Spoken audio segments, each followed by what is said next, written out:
Hi, I am Sue Wuorinen. I'm the Evangelization and Youth Coordinator here at St. Jude. And usually, when I have given this talk to high schoolers, I tell them the story about how my husband Jordan and I met, and we got engaged and married and grew a herd of four beautiful, lovely daughters. But because I am potentially talking to a bunch of internet strangers, I'm going to spare you of those details. But as great as I think our story is, it's like a speck of sand on a huge beach compared to the love story that we just watched in that video. We search for love constantly, all throughout our lives, looking for it everywhere. I see, middle school and high schoolers constantly despairing that it hasn't found them yet. Oh, you're 16 and you aren't madly in love with 3 children? That's shocking. Or, they're 22 and forever alone. But God tells us, before I formed you in the womb, I knew you. Love found you before the sperm met the egg. The baby in a mother's womb has found love. It may not know that yet, but it's true. The video we watched was a love story of a man that loved his people so much that he died for them. The same people that mock him, betray him, ignore him. And no, I'm not talking about those that were there at the crucifixion. It's a love story of a woman that loved her people so much that she agreed to bear and raise a son, her only child, only to have him sacrificed. We talk about Jesus' love a lot, but I feel like oftentimes it falls on deaf ears. Yeah, Jesus loves me, this I know. And as Catholics, we look a lot at Mary's love, but do we really think about what she did for us? When Jesus died, he was wrapped in a burial cloth. It is considered an important artifact because of it has the imprint of his body and blood. And this artifact has been called the Shroud of Turin. Scientists then took the image and made a negative copy of it, and you can see the full image of Jesus in the cloth. So this is one of those things that in our Catholic tradition, the church says that we don't have to believe in it, kind of like the apparitions of Mary. But what I want to do is use the information that we have learned from it to draw us closer to Christ, to grow closer to him through understanding his passion and the way of the cross. Because believing in this artifact is pointless if we don't use it to deepen our faith. So I'm going to go through the Passion of Christ as seen through the Shroud of Turin.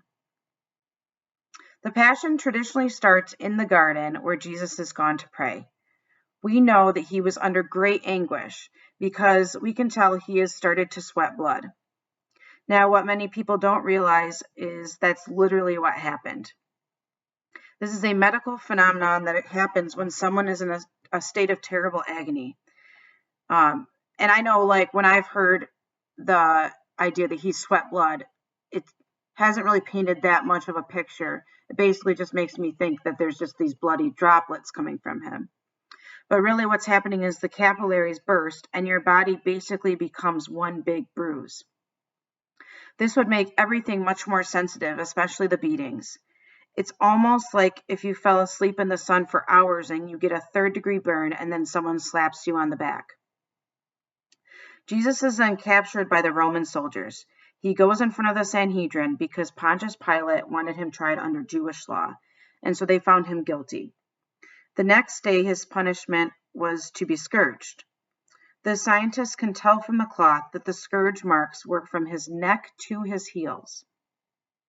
The instruments the Roman soldiers used to scourge criminals were pieces of wood with straps at the end. Pieces of bone and metal were then attached to the end of those straps. Each lashing left 2 to 3 scourge marks. There were 120 lashes by 2 guards. They would each take turns, taking rests in between. They beat him so badly that they needed to take turns and have rests. Sometimes people would last 2 to 3 days on the cross during a crucifixion. Jesus lasted 3 hours, and that is thought to be because of the amount of blood that he lost at the scourging. After his scourging, the soldiers took Jesus and dressed him up like a mock king. They put a robe over his bruised and bloody body and placed a crown of thorns on his head.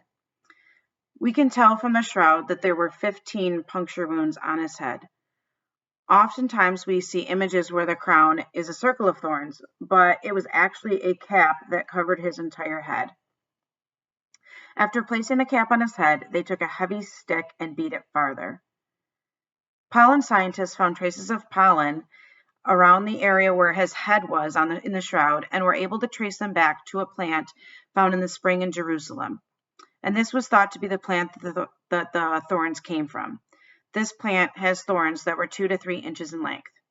So for a retreat that I did recently, I created a crown of thorns, and I used these sticks to make them. And this is actually the length, just to give you an idea of what those 2 to 3 inch thorns would look like. And imagine this, which it hurts even just to prick on my finger, going into his head. 15 of them. Upon dressing him up like a king, Pilate brought him before the Jews and gave them the choice of releasing Jesus or Barabbas, a terrible criminal, assuming that they would pick Jesus, but they did not. The very people that had worshipped him just a week before with palms, the people that had been healed and loved and cared for, picked a criminal. Imagine, your people are given the choice between you saving your life and Timothy McVeigh or Osama bin Laden, and they pick the bad guy. They pick the most evil of the options over you. I can only imagine what just emotional pain went through Jesus during that time. So a heavy cross was placed on his back, and they made their way up to Calvary. We can tell that Jesus' nose was severely broken. This was because when he fell those 3 times with the cross, he couldn't brace himself with his hands, so he fell first on his knees and then flat on his face. After the 3rd fall, Jesus couldn't carry the cross any longer, so the soldiers found Simon to carry it for him.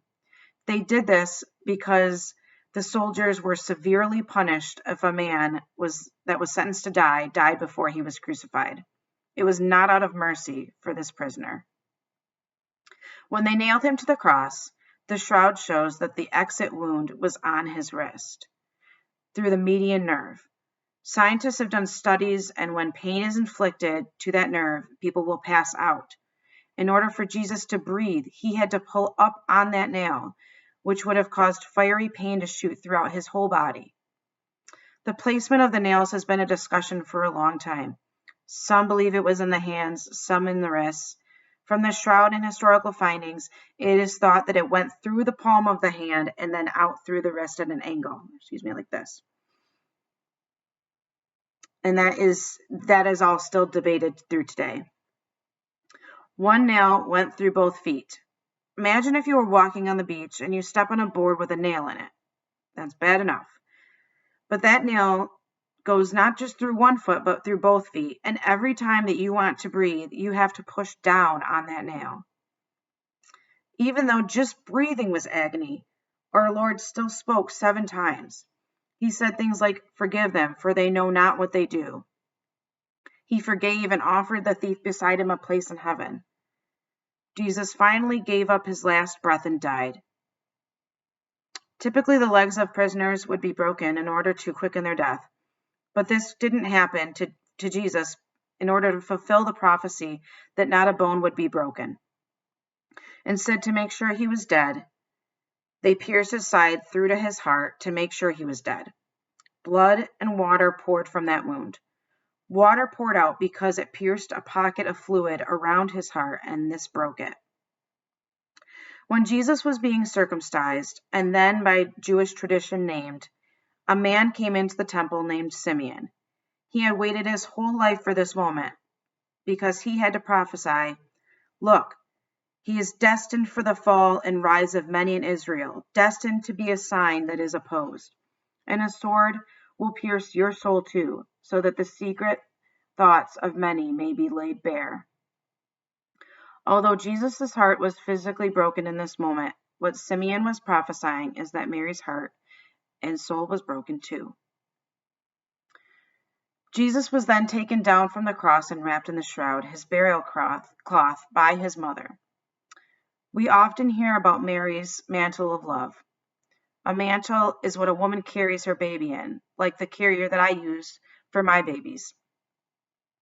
But at that time, it was a piece of fabric that she would wrap her baby in to hold him or her close to her heart. How terribly sad that Mary both wrapped her baby in her mantle close to her heart at his birth, and then again, as her final act of love, wrapped him at his death. I don't tell you this story to depress you to the point of going and laying in the corner in the fetal position.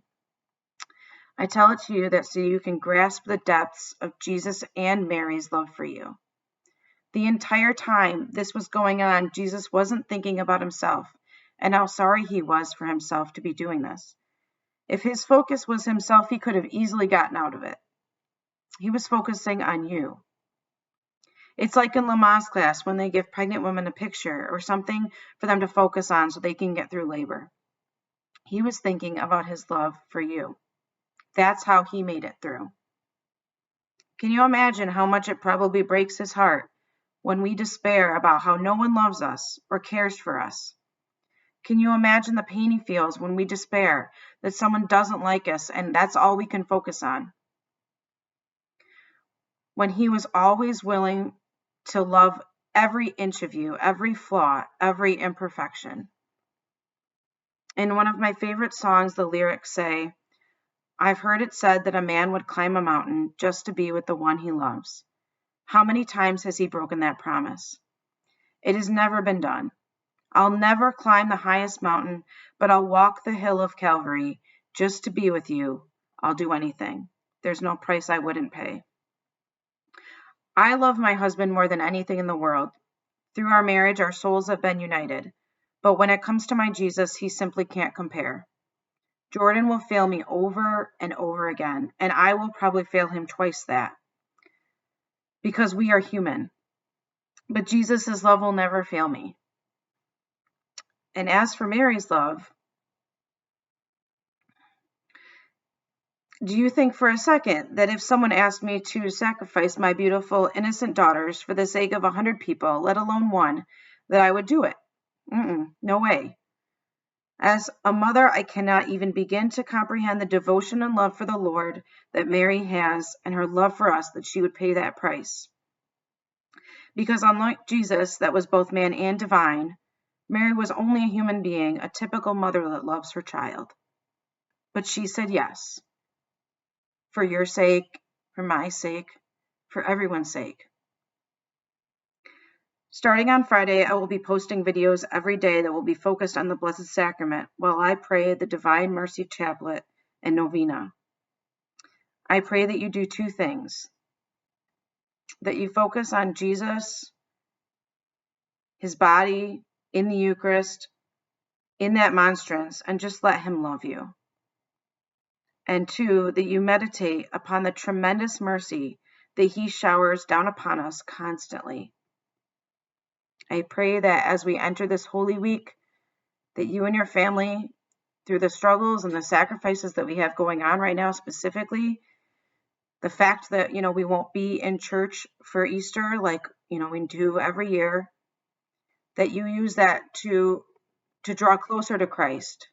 We have I know this seems hard, but we actually have a really fantastic opportunity ahead of us to persevere and to have this be a changing moment for us as Catholics. That when we walk back into church, that we will not take that time for granted, that we won't hustle out at the end because we have something else to do, but we'll linger and we'll love every moment of it. That we won't take for granted that Eucharist. That we'll appreciate everything that the church, that Jesus, that Mary has done for us, and the fact that we are so blessed to have just even one opportunity to take part in it. God be with you during this Holy Week.